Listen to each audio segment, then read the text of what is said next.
इस वक्त मैं आ गया हूँ सिरपुर में और आप ये जो मेरे पीछे मंदिर देख रहे हैं इसका नाम है सुरंग टीला सिरपुर। और इस मंदिर के पीछे बहुत ही इंटरेस्टिंग फैक्ट्स हैं। मैं जब सिरपुर की हिस्ट्री के बारे में स्टडी किया था तो इतने अच्छे और इंटरेस्टिंग फैक्ट सामने आए तो मुझे लगा कि इस जगह पे तो ज़रूर ही आना बनता है। छत्तीसगढ़ ब्लॉग की शुरुआत मैं इस पर्टिकुलर मंदिर से ही करना चाहता हूँ। और आज से करीब 1400 साल पहले सारे संप्रदायों को एक करने की पहल सिरपुर में की गई थी और ये पहल की थी सिरपुर के शासक महाशिवगुप्त बालार्जुन ने। इस मंदिर की सबसे ख़ास बात ये है कि ये मंदिर है भूकंप रोधी यानी कि एंटी अर्थक्वेक। और ये एंटी अर्थक्वेक इसलिए है क्योंकि इसका स्ट्रक्चर इस तरीके से बनाया गया है। इस पंचायतन मंदिर की जो नींव है 80 फीट नीचे बेड रॉक की सतह पर बनाई गई है। इस मंदिर की संरचना में 5 गर्भगृह है जिसके वजह से इसे पंचायतन मंदिर कहा जाता है।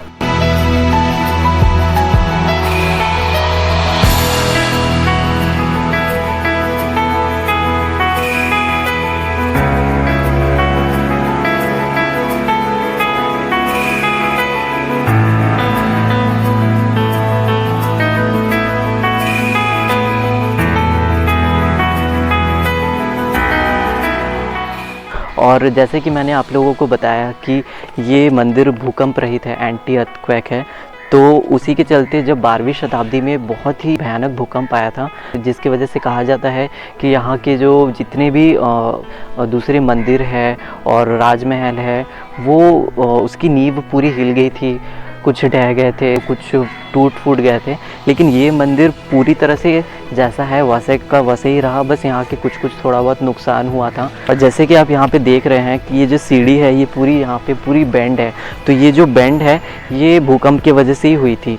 और इसके नीचे जो नींव है उस नींव को इस तरीके से यहाँ पे सेट किया गया था, जैसे कि मैंने आपको बताया था कि बेड रॉक के ऊपर उसकी नींव दी गई थी। तो वीडियो में वो चीज़ एक्सप्रेस नहीं कर पा रहा हूँ कि ये कितनी खूबसूरत जगह है और इसके पीछे की जो हिस्ट्री है वो और भी ज़्यादा खूबसूरत है। अभी मैं यहाँ से सीढ़ियाँ चढ़ के जा रहा हूँ। यहाँ से करीब ऊपर 43 स्टेप्स हैं यहाँ से। और जैसे कि आप देख रहे हैं कि ये स्टेप्स कहीं कहीं पे आप रख सकते हैं पैर, तो कहीं कहीं पे बहुत ही पतले हैं। ये सारी भूकंप का ही असर है, लेकिन ये अभी भी 1600 ईयर से ये अभी भी वैसे ही इंटैक्ट है।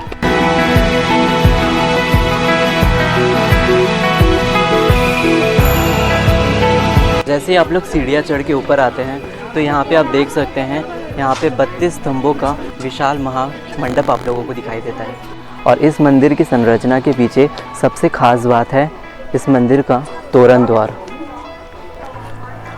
इतिहासकारों के मुताबिक आज तक यह समझा जाता था कि इस मंदिर में तो तोरण द्वार बनाने का प्रचलन दक्षिण भारत में 8वीं शताब्दी में हुआ था, लेकिन सुरंग टीला सहित सिरपुर के कई मंदिर जो 6वीं से 7वीं शताब्दी में शुरू हुए थे उन सभी मंदिर में तो तोरण द्वार के प्रमाण मिलते हैं। उस लिहाज से देखा जाए तो तोरण द्वार की जो शैली है वो छत्तीसगढ़ के इस शहर सिरपुर ने दिया है।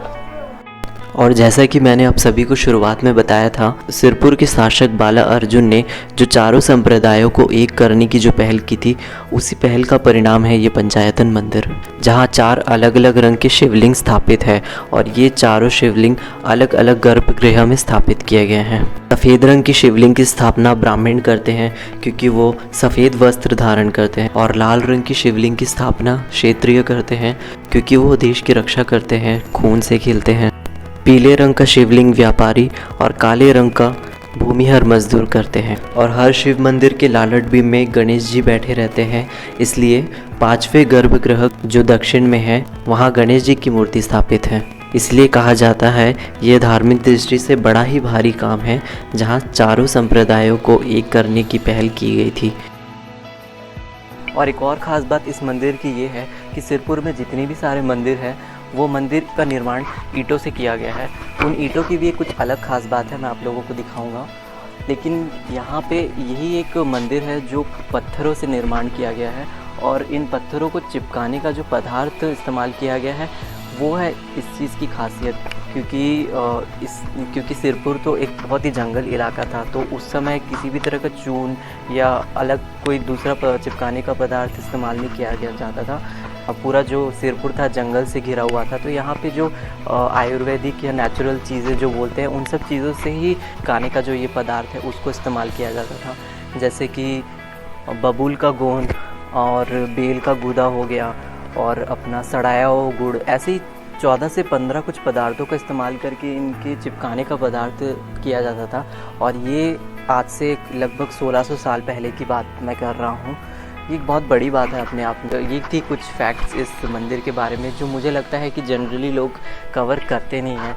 और जब मैं इस मंदिर के बारे में, इस जगह के बारे में स्टडी किया तो मुझे लगा इस जगह के बारे में लोगों को इन्फॉर्मेशन होना बहुत ज़रूरी है, क्योंकि हम छत्तीसगढ़ में रहते हैं और छत्तीसगढ़ के इतनी अच्छे इतिहास के बारे में ही हम लोगों को जानकारी नहीं होती है। मुझे तो बहुत अच्छा लगा इस जगह पे आके।